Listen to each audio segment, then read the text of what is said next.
जय हिंद। आशा करता हूँ कि आप सभी लोग अच्छे होंगे। तो आज की वीडियो का टॉपिक है कि हमें एनसीईआरटी सारी पढ़नी चाहिए या नहीं पढ़नी चाहिए। मैं एक ही चीज कहूंगा, एनसीईआरटी सारी की सारी नहीं पढ़नी चाहिए।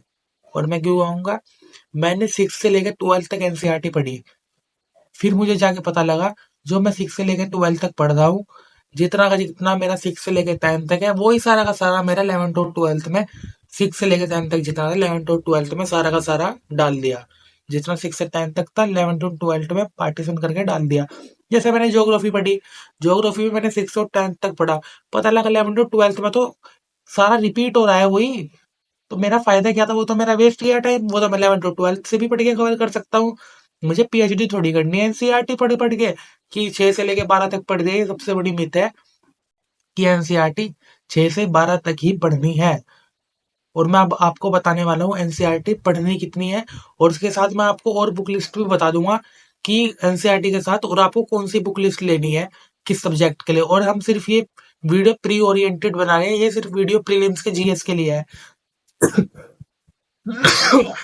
तो सबसे पहले हम बात करते हैं हिस्ट्री की। हिस्ट्री में आपका क्या है, मॉडर्न, मिडिवल, प्राचीन भारत, और आपका art and culture. Art and culture के लिए आपको नितिन सिंघानिया या फिर आप एनसीईआरटी ले सकते हो ओल्ड। और मॉडर्न के लिए आपकी स्पेक्ट्रम। मैं कहूंगा उसके हिसाब से आपको और कहीं जाने की जरूरत नहीं है, वो आपकी मर्जी है, आपको एनसीईआरटी पढ़नी है नहीं पढ़नी है। क्योंकि जो आपका एनसीईआरटी में होगा वो आपका स्पेक्ट्रम में पहले ही कवर करके उन्होंने दे रखा है।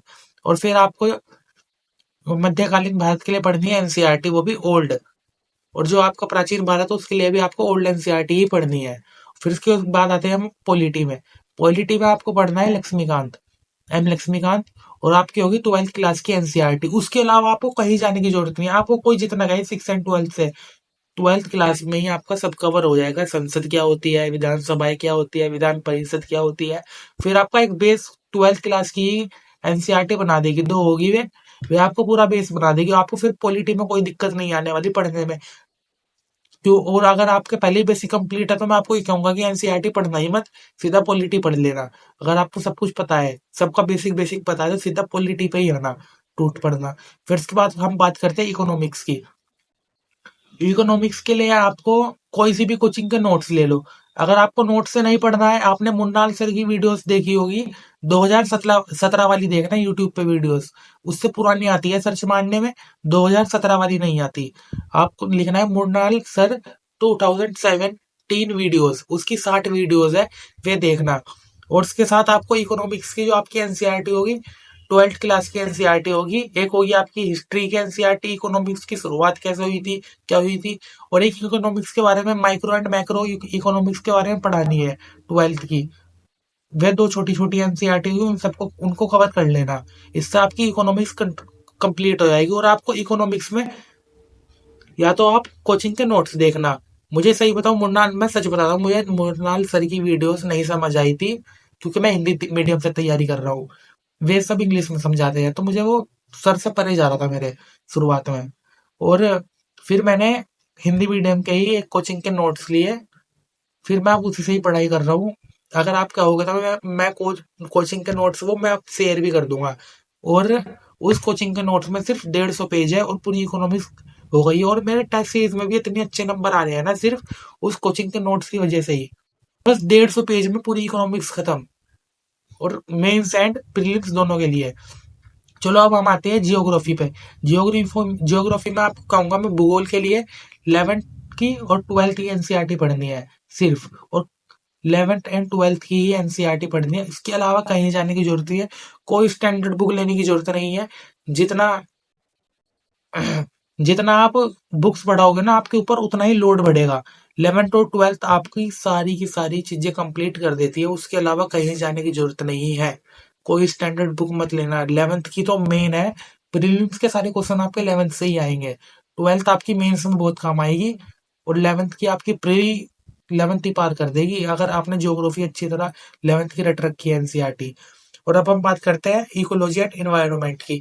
इकोलॉजी एंड एनवायरनमेंट के लिए मैं आपको कहूंगा, मैंने क्विक बुक लिया दृष्टि की। इतनी प्यारी क्विक बुक है ना, सारा का सारा कवर कर देती है क्विक बुक दृष्टि की। मैंने उसे 4 से 5 बार पढ़ लिया होगा अभी तक।